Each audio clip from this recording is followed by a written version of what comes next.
This is not quite dead. Episode 37, Le de Fonte.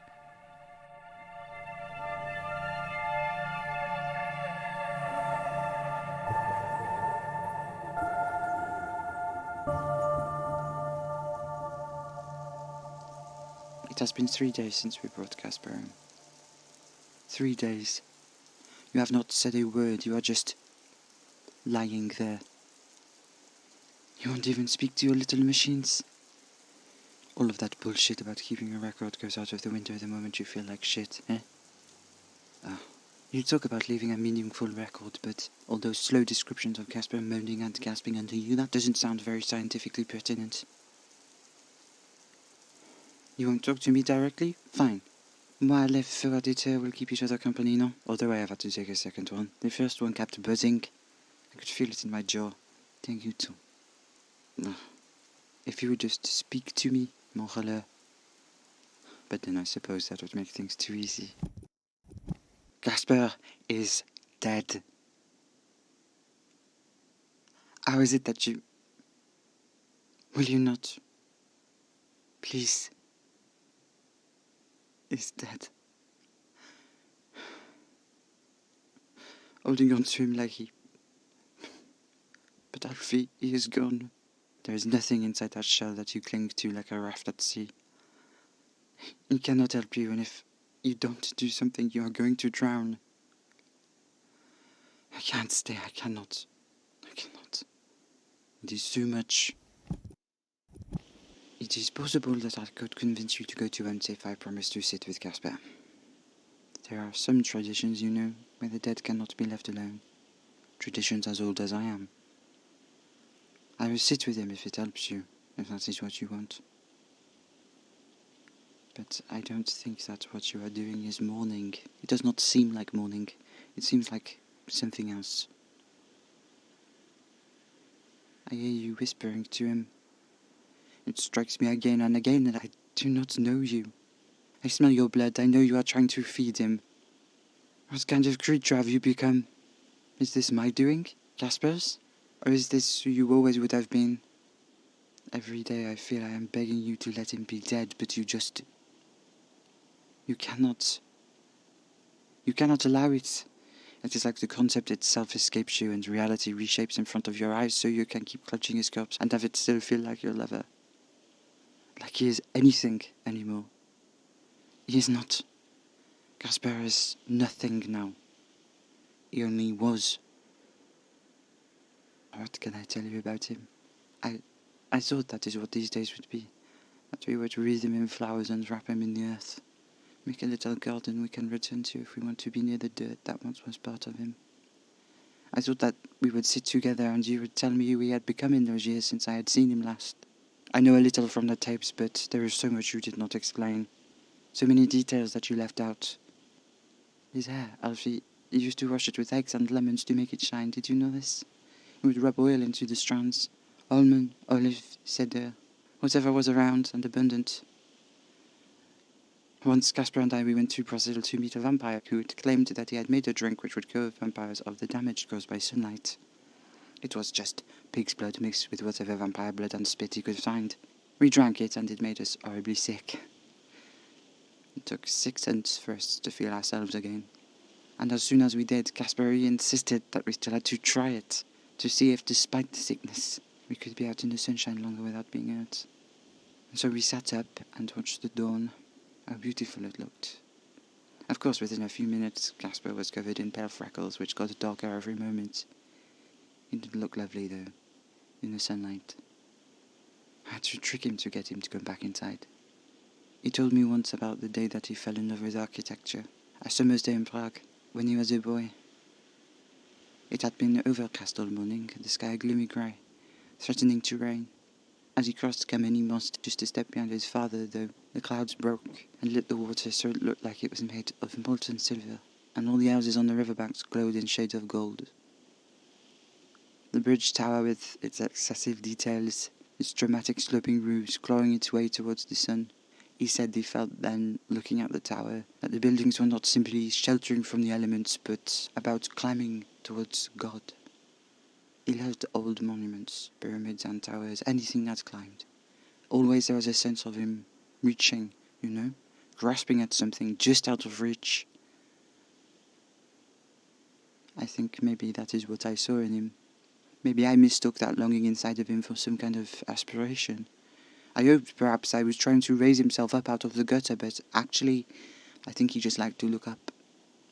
As much as he claimed to always be mourning for this lost past self, really that person he was imagining had been invented. Oh, my poor stolen wife, he would say, my children growing up without a father. That same poor wife he left alone every night to stalk the streets, looking for anyone who would eat him. Before he knew that vampires existed, he longed for one to bite him. And I would think, when you are a human, Casper, it took only 3 cups of wine to tempt you into my arms. When I asked to bite you, my love, you were hungry and eager, and you would have stripped naked and bent over for me in an heartbeat if I had let you, but I didn't. He wanted to be in the gutter. He liked the view. But maybe this is just me, maybe this is that I blame myself somehow for what he became. It was not I that made him, but Antoinette, of course, but she chose him for the scent of me left behind when I had sunk my teeth into him. Antoinette was one of Claudio's, Claudio was my fault. Maybe then I feel guilty that Casper was turned against his will, maybe. I liked him best when we were quiet together. Late at night, when he would stretch. He would ask me about my life, about the places I had been. Made me speak in languages he didn't understand, words which had not been spoken aloud for decades. Still, even in those dark moments when we were alone, sometimes when he was undressing me, his hands on my body, I felt his eyes like they were seeing beyond my flesh. I let him taste my blood. He said he knew the memory of it from when he had drained Antoinette. She was so wrong, he said, to do what she did, to claim she was in aid of building some superior being. How could we be superior if we relied on murder to live? So does a jaguar, I told him. He ignored me. Went on about how it was sacrilege. To claim a vampire was superior to a man was to go against God. Which God? I asked, but I knew. He was a good little Catholic boy, laid low by the beauty of every cathedral he ever saw. It was a matter of the soul to him, I think. If we could be cured of what we are, it might mean that we still have one. If we had become another creature, we were godless beasts. I asked why he wanted a God who hated him. He asked if it was wrong for children whose fathers who struck them to still crave their love. I lived through the birth squeeze of his God, messy and tumultuous, a deity born out of the corpse of an empire. If there is a God, it is changeable, malleable, or responsive. Why not assume that God would love you, whatever you are? Why, if your deity is shaped by what you ask of it, would you ask for it to hate and cast you out? It was wrong of me to say that, I know. Over the years, I think his thoughts on God and existence changed and shifted. I do not know what he believed when he loved you, Morella, or if when he tried to keep you from turning it was out of concern for your soul. What I will say is that if there is a God, we have not spoken. You would think that as the oldest thing alive it may have spared a word for me, but no. If it is there, it is something so complex as to be beyond our comprehension. It would be like attempting to explain a telegram to a moth. You asked me to go, and so I have gone. It is just as well I cannot stand to look at you. At him. I have gone, and what now? What will you do? Take him back to your bed and hold until the bloodlust consumes you and you wither into dust? Is that what you want? There are quicker ways to die. If you ask it of me, I will give it to you. Won't I? It does not matter. It does not matter. You have not asked, you will not ask. I will go to France. Not that you care. Not that you even asked or stopped to wonder what I would do if you were to send me away. But then, of course, why would you? Who am I to you, really? Nothing.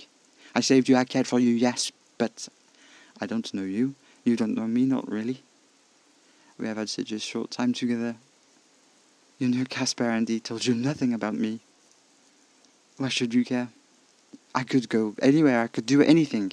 I have lived for millennia before either of you were born. I will live millennia after you are gone. I will be there when everything you have ever known has turned to ash and dust and I will remember you, if when your name is gone, if I cannot recall that peachy sweetness of your blood, even then I will remember something that was you. Something. Pretend in that. I cannot let you go, can I? Is it guilt, Morella? When I came to York, it was not to save you. You asked what happened between Casper and I. You want me to explain, but I cannot, not without. Alfie. When I came here, it was not to save him. I wish I could make you understand without... I am not speaking to you in the flesh, and yet I cannot bring myself to say it to you. You are driving me to madness. I needed to leave, you were right. It was time to go. And I have gone. I will go to France, get some things, and then I will come back, because fuck you. I had forgotten how much I love this place. La Maison Perrier. You would like it here too, I think. Yes, you would. There is electricity, hot water, the bath is huge. I think you would enjoy it. Most of the rooms have been shut for a while. I have not spent much time here, not since Henri. It is out of the way, undisturbed in the Normandy countryside. It is quiet out here. When I first came to Normandy, it looked nothing like this. There was no grand maison, none. A feudal lord with a few serfs worked the land nearby, and where my house now stands was a small cottage made of wood. It is returned to the dirt now. Dirt that is in the foundations of this house. I like that the pieces of that place are here, in this new one. Pieces of the place where I lived so many years. It is funny, you know. It was an accidental meeting on the beach nearby that made me stay here. When was it? Oh, sometime after the Norman conquest of England, I think. How much time? A century, maybe 2? It does not matter. What matters is I saw him on the beach. He had hair which turned the colour of rust in the sunlight. Are you lost, my lord? He asked me. Of course, he did not use those words. The language Mene spoke is dead now. But he asked if I was lost, and he called me his lord. I told him I was nobody's lord, but I would be his if he wanted. I had felt so hollow before Mene. I have loved and been loved 1,000 times, but it was like the first day of spring after a long hard winter. He lit a fire in me which I thought I'd lost the power to burn. When he touched me, it felt like the sun on my skin, burning little kisses down my spine. Oh, I smelled when he lay in the fields on summer evenings, the sweet, fine scent of his blood. I would twist my fingers just so inside of him and make him scream, choke it off with my teeth into the thick muscle of his shoulder, lapping up the ooze of blood that trickled free. He was not like you, Morala. He could stand to be bitten only now and then, only in those moments of ecstasy. Every taste of him was hard-won, but I loved to try to win it. Let him play me for a fool. Wring as much worth out of me as possible. Let him use me up until my teeth ached and my chest was ragged with the need just to bite him. Always right before I thought I might tip into insanity, he would whisper it. Merci. To receive. Like a gift. And it was. No, after this I found it most unwise to take humans for a lover in this way. Most unwise. But I had empathy, you see, for young Caspar when I saw how he had killed that girl I had seen him professing his love to the day before. It was not that I believed that he had loved her as I had loved Mene. Patently I do not. I think dear Caspar took those lovers to hurt himself beyond all else, but I mean I saw in him something I had seen once in myself. The fascination with fragility. I loved to watch Mene swim, watch him strip bare and leap into the water. He needed air to breathe. For a moment, as he became immersed, I would fill with dread, but then he would burst free of the water, droplets falling like jewels from his hair, and he would gasp a breath. He asked me what I saw at the bottom when I swam down to it. Glass bottles, strange crabs, little fish. I do not like to go too deep, it hurts my ears, I told him. He found this so funny. My ears were like little shells, he said. He did not call me Snow or any name at all, not once in all those long years that we lived together. He called me only His Majesty, His Lord, His Love.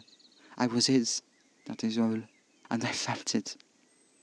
Oh, now when I look back on it, do I see a selfishness in my actions? Of course I do. I had come from Constantinople, wandered across the whole continent to the coast. I had heard about Claudio and his mad ideas. Thoughts had already begun to spread at the edges of cities, thoughts of Snowblood, thoughts of me. Why had I made Claudio? Why had I not killed him when I had the chance? Despair, despair. It ate at me. And then Mene, who knew nothing of vampires until he was being fucked by one. You know, he asked one day that I might turn him. Do you not love me, he said. Of course I love you, I told him. Of course I do. I am helpless to do anything else. Would you not want to keep me for the rest of time, he asked. And I thought on it, on Claudio, on Justina and Theodora, whose death still hung heavy on my soul. And I said that when the sun set on his life, it would set on mine too, for he was my sunshine, my everything, and I was only his. I could not turn him, I said, for I would not be deprived of a chance to see him grow old and beautiful the way that humans do. What a crime to steal the chance that lines etching smiles into his face, a shock of spun silver like a crown upon his head.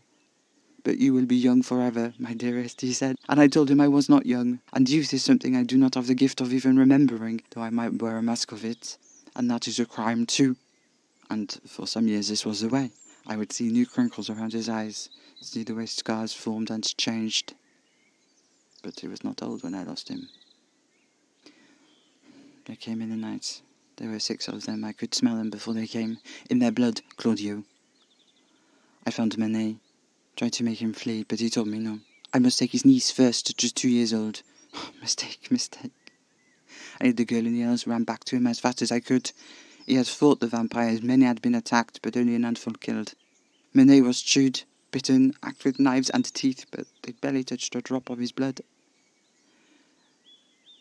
I would notice over the next few weeks trails of the vampire scents through the field, strategically in areas I would not have smelled them unless I had been seeking them out, all in places they may have watched us, Manet and I, and waited to make a move. I took him back to our little cottage on the hill. He could not speak. He was frightened. I could smell it and see it in his eyes. When his hands grabbed at me, his grip was weak. I cut my palm and fed him from me the first time I had ever done this. He drank and drank. He drank so much my ears began to ring and I began to worry. When I pulled my hand away, Manet convulsed. He writhed, smearing blood on the straw floor. He retched. My blood and his mixed together on the floor, soaking into both of our clothes. Manet, I'm sorry. He opened his mouth like he was screaming, but all that escaped him was more blood. It was all I could do to hold him. I held him as his muscles twitched and he shook. His eyes rolled. Every breath was like a gasp and a bark.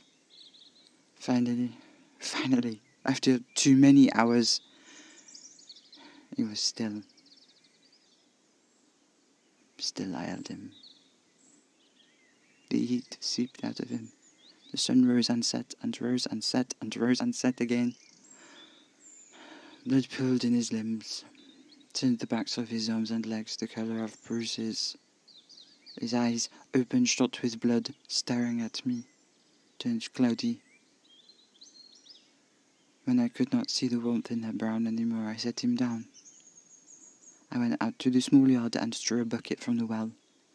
I cleaned myself and Manet and set him on our straw bed. And then I set the cottage alight. Manet.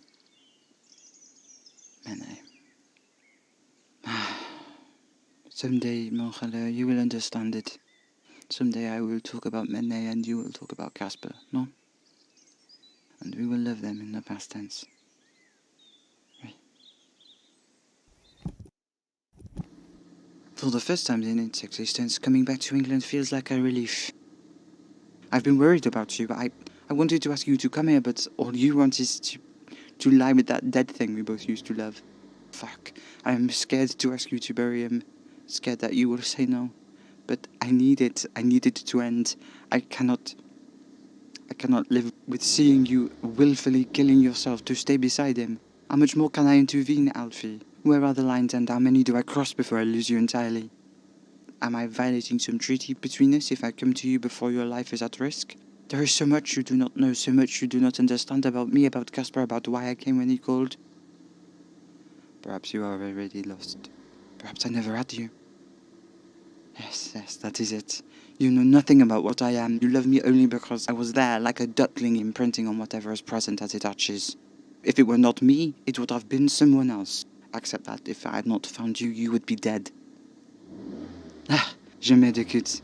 What a foul impression. You owe me nothing. Nothing.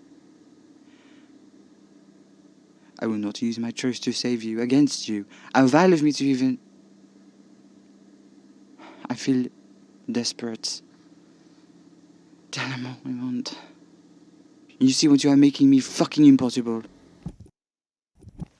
Pathetic as it is, I have schemed for us to meet. Ugh, such lows I have sunk to.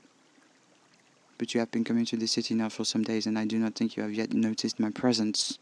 I have been neglecting my lessons for you, I think. I should have taught you to be less oblivious. So much unrest, yet you seem so blind to it. The vampires are reckless and restless. There are fewer half-maids, yes, but more death. How have you not noticed? You don't know the normal rhythms of the city, I suppose.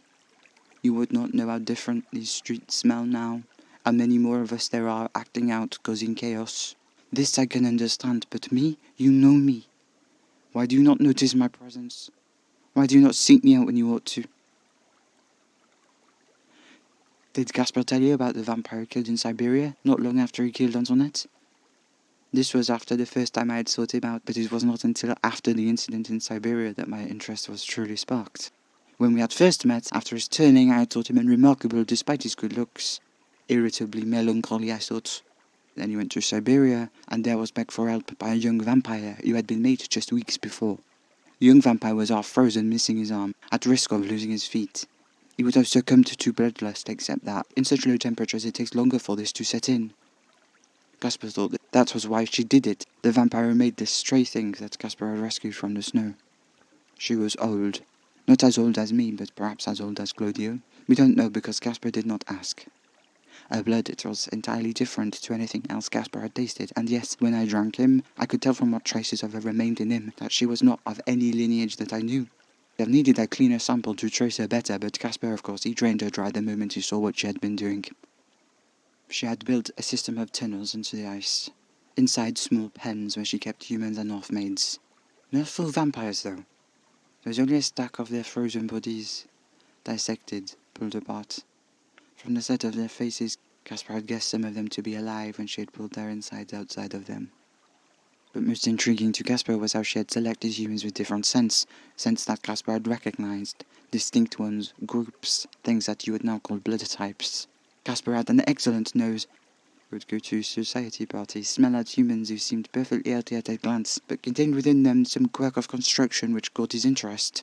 We never spoke on it plainly, but he hinted to me many times that he believed that maybe the cure for vampirism was not something to be obtained from vampire blood, but human blood. He did so firmly believe humans to be superior to us.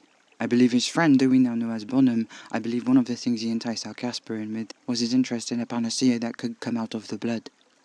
Like they once took life-saving insulin from the pancreases of cows, Bonham seemed to think, from what little Casper mentioned, that there was some secretion, some special component of a vampire's blood which might be separated out and used to treat human illnesses, with none of the drawbacks of attempting to treat a human with the blood itself. I think for Casper, Bonham's belief in this possibility suggested some method for distilling sickness out of our bodies, that there could be a way somehow to extract the sickness he saw in us in isolation. There are some half-maids in strange states. One she had grafted a full vampire's arm to, others in various states of dissection. But outside of the compound there were more of them. What Casper had thought were posts marking some boundary with their frozen remains, held upright and rigid under a layer of frost. When he saw what she had done, he killed her without a second thought. When I heard about this, I had been in Venice with friends. I followed him for some weeks. Talented though Casper's nose is, I have grown adept at remaining hidden when I wish to be. At the right moment I crossed his path in such a way as to catch his attention, and he followed the smell of me to a bar in a quiet part of town. Pathetic of me again, but there we kissed. He said that he remembered me from our last meeting. He had learned who and what I was. I asked what he meant by that. He said I was the source. He said that I was the first vampire. He said everyone he'd spoken to knew that, and was shocked that he had met me once and lived. Why should this shock them, I asked. Can't he meet me and live? Did he not know that his maker, who he had slaughtered so senselessly, had chosen all of her vampires based on humans I had bitten and left behind? Casper asked then if somehow being bitten by a vampire might make you more likely to survive the turn. I asked how many that Antoinette had tried to turn and failed to. He did not know the answer, but I knew the number to be significant. And then I fucked him in a back street, made him scream so loud that people came rushing to see what violent act had been committed, and we had to hide pantless, still catching our breath, until they were gone. He did not ask me why I was there, or even suggest that he ever realized our meeting again was not a coincidence. And I'm here waiting in my car till he goes pull up in the next street. In fishnets and a cropped shirt, I will stand outside the club across the river as though I have been hunting inside. I will catch your eye across the water, Alfie, and you will come to me. We will meet on the bridge that you were attacked on, where Casper saved your life. We will smoke here, and you will ask me for my help. I will agree, of course. You are not very good at hunting lab technicians. I am not much help. They are ready for us every time and do not let that guard drop very far. I think they are pissing in bottles in the car to avoid getting out so we can take them. They watch us as much as we watch them, and when we catch one it will be because they have allowed it to be so. This whole institution is fucked. You seemed alive today when you joined Tim Schumann. I am proud to see this change in you, but worry what plans you have for that blood. Somehow I think not much of it will pass your pretty lips, little love. I wish you would think things through. What are you doing to our Casper? What are you becoming?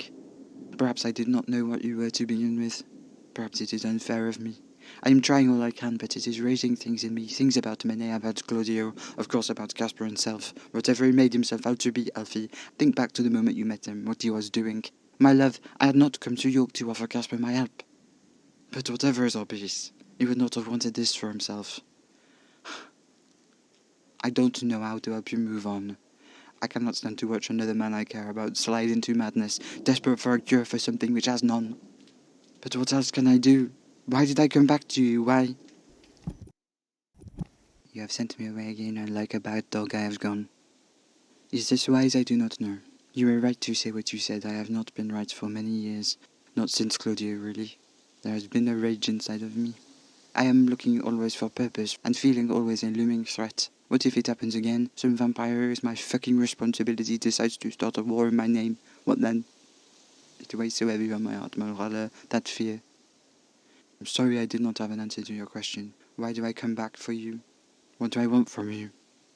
Foolish of me to have not seen the answer right away, but the guilt of it, the guilt. I pray to anything that might listen that you will never understand it. I have done a terrible thing. You need a friend, a guide, a mentor. I tried to be all of this, but there was something there. Something in you that I recognize. The way that you are, so infuriating, so ridiculous. It speaks to parts of me I thought were dead. You don't remind me of Casper or Manet or Theodora or anyone else. In little ways perhaps, but you are so entirely yourself. So stubborn, so determined. It is my fault that I acted on this. You are so new still. It is not fair. A friend, a guide, a mentor, that is what I wish to be. I try to keep my boundaries firm. I should have kept them firmer. Irresponsible of me to indulge in the heat of the moment. You did not know me as I am. You were so scared and so vulnerable. But I acted selfishly. I did.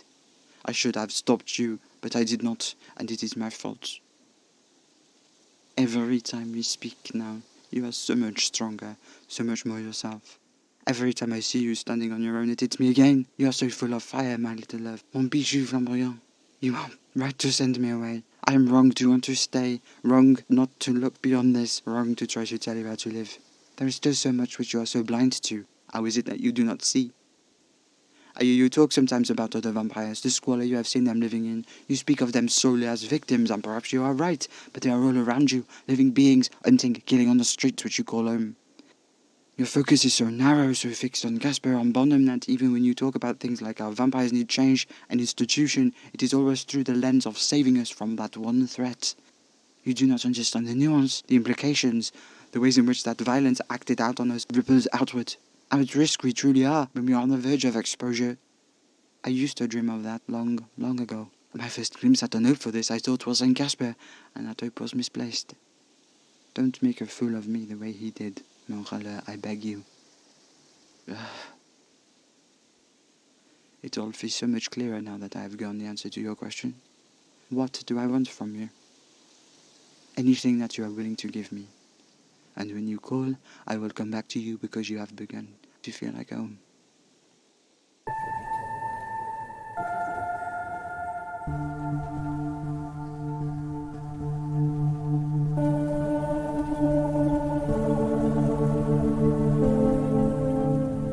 Not Quite Dead is written, performed and edited by Ira Major under a Creative Commons 4.0 Attribution license.